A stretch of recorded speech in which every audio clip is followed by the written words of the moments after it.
Introduction. In the beginning, God created man, and then created woman from man. I know I am paraphrasing, but it is exactly the first creation of love. I tell a joke sometimes when I am speaking. Do you know why God called the female woman? When Adam saw her, he said, "Woman." I believe that love is one of the most special things in this world. One of the things we all seem to mess up throughout our lives. Love can sneak up on you when you aren't even looking.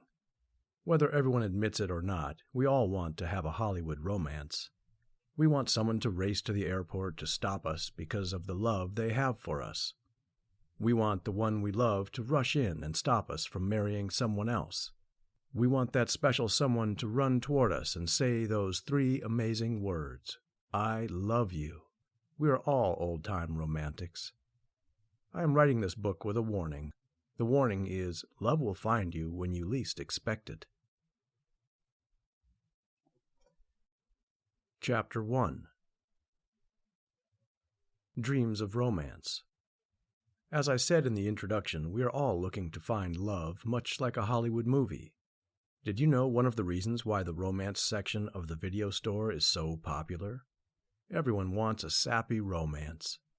If you're reading this and say, "No way," God doesn't like liars. When was it for you? Did you ever dream of finding love? Were you looking to get kissed at a football game in the rain? I want you to really think back. You may have been a teenager. You were beginning to realize that boys' or girls' cooties are not so bad. One thing I have learned about dreams is that you can take the time to remember. Imagine and remember that first desire to be loved. You may have felt feelings for someone, but was too scared to act on those feelings. For some of us, when we feel feelings for another, we don't do anything about it. We go on through life not telling the other someone that gives us butterflies. I am amazed that boys and girls are no different than men and women. What I mean is the only difference when it comes to the opposite sex is we get older. The nerves, butterflies, and even fears are all still there. I don't care how old you are, you don't stop dreaming about love and romance. Chapter 2. Recover from Failed Love. I know what it is like to love and to lose love. I am now married to my second wife, Tabitha. Let me tell you, when I tell her I love her, it comes from the depths of my heart. I'll talk more about that later. When we have love for someone, and then something comes to destroy that love, it hurts like no other pain. I know for me, when I was a young teen, there was a girl I couldn't stop thinking about. It was love, or maybe a strong crush. I know that when I first saw her, we were at a picnic and didn't even know each other's names. I would walk by her, and at first not even looking her way, but I hoped she would look my way. I bet I walked by her that day more than 20 times. I gradually would give more and more attention her way. I got to the place that I looked directly at her and smiled, and you know what? She smiled back. Wow! I was so happy at that moment, I wasn't going to go by her again, so I wouldn't mess it up. A friend asked me to come over to where he was, and he sat me next to her and introduced us to each other. We became known from that day forward as boyfriend and girlfriend. The reason I'm writing about this here is because of the love that was lost. After a year or so, a friend let me know that she had died of unknown causes. I found out that she had all my little gifts all over her room. At that time, as a teenager, I had loved and lost. I know that for some of you the story may be different. I know that there are those who were married and the man or woman left. Even when the love isn't at the butterfly stage, the pain can stay with us. It hurts to love and lose that love. It hurts when we love and are not loved back. I'm here to tell you, don't give up on love. I know many say time heals all wounds. I believe God is the only one that can heal the broken heart and bind up the wounds. I know that once a person has loved and lost, it's easy to say, I don't need love, romance, sex, or just that other body next to me. Let me tell you something. By the end of this book, I hope you will give room for love to come in again. Chapter 3. Love, not lust. I'm telling you that it is easy to fall in lust with someone. When you are around a person of the opposite sex, anything can happen. You might at first not even notice them, and then you see them as a very attractive person. I want you to remember that if you're seeing a person that is now attractive because of, let's say, a woman's breasts or maybe a man's butt, if you see the person is attractive, but it's sexual, you probably have fallen in lust. After the flesh gets fulfilled, let me tell you, there will be nothing left. Sex should never be before marriage.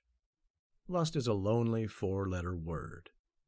We must find the person attractive that we fall in love with. I just know there has to be more than the attraction of the body when it comes to love.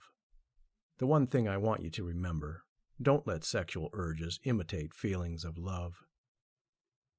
This nation has become a sex sells country. You can see it on magazines, billboards, and even shopping in the store. The reason I'm saying this is because it gives a false appearance that everyone has a perfect body, the six-pack abs or the curves in all the right places. The average public has problem areas. The body just doesn't compare. Don't let yourself compare to the fake bodies of this world. God made you, and to the person who falls for you, beauty is all they will see. The older we get, the more gravity takes its course. Things begin to sag. Don't let the way you see yourself get in the way of true love. We are usually our own worst critic. A lot of times, if someone leaves you that you were in love with, it messes with the mind. It causes us to say, they must not find me attractive anymore. We begin to blame ourselves. Listen, if you both were in love and they left, there is something wrong. It's with them. The biggest problem is men and women compare our bodies with the magazine covers. The grass always looks greener on the other side. After a while, if a person leaves, goes with another, that new fling will get old fast. After a while, they just got stuck in a dead relationship that was motivated by sexual desires. If they left looking for something better, then let them go. Love will come back around if you let it. Chapter 4. Let love find you. I have to say that even after pain and sorrow, love found me in a major way. No matter where you have been in life, let love find you. Trust me when I say this, there is nothing standard about how love can find you. Even when you don't look or expect it, love will find you if you let it. After being alive for 36 years, love found me again. I found my wonderful wife, Tabitha. At first, I know for me, I tried to push the feelings down. I felt like I lit up when she was around me. I considered her just a friend, but it was a lot more than that.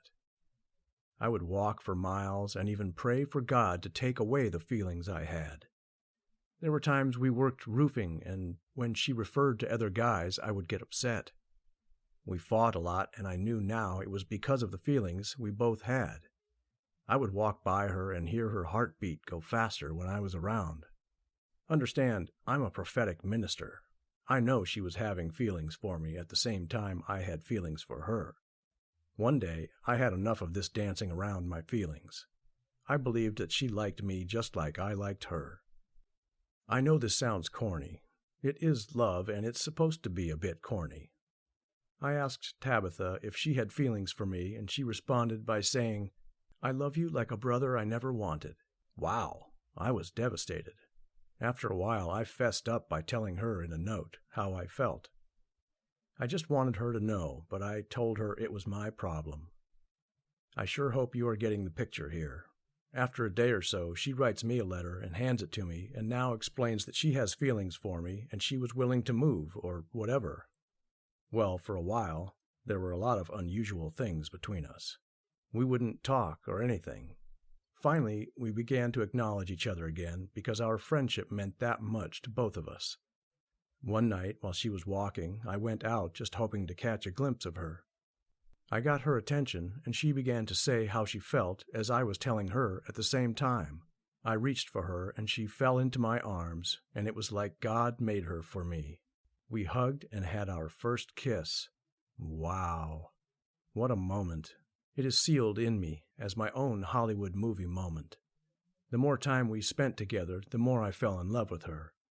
Tabitha has 2 beautiful daughters that I love as well. Chapter 5. Love is Waiting. The reason I am writing this book is because I know so many have given up on the fantasy of love. Today is the first day of the rest of your life. You might have been hurt and don't want to find love anymore. You may be that bashful person who gets feelings but just won't act. You know, most of us think we have all the time in the world. Let me say this: you don't know when the love of your life will find you. It is almost like one day you wake up and love has already been written in the script of your life. It is like love is a road sign in life. You may be traveling all through life until that one day when you finally have reached the destination called Love Avenue. One thing I have seen is a lot of people that have had relationships, but not much love. It might be a girl that wanted to move out of her parents' home. A cool guy can be the knight in shining armor. It doesn't matter whether you have ever really fulfilled love. Don't let love pass you by. In the closing of this book, I have to say that love has hardships. The person you love with all your heart may irritate you. You might even become sick of that special someone. Hear this: just as you found love for that one, you can maintain or even rekindle that love. You do this by memories and imagining your life without them. If they are the love of your life, you just can't imagine your life without them. I want you to know that love is waiting to be found and then found again. I'm referring to finding that love with that same person over and over again. I know for me, when I think about my wife, I get so stirred deep within my heart. I have never felt like this before. I'm telling you that love is waiting for you just around the corner. If you are looking for that knight or princess to pop into your life, don't give up. You know that all the romance movies have the happy endings where the guy gets the girl. I want you to know that this is just the beginning.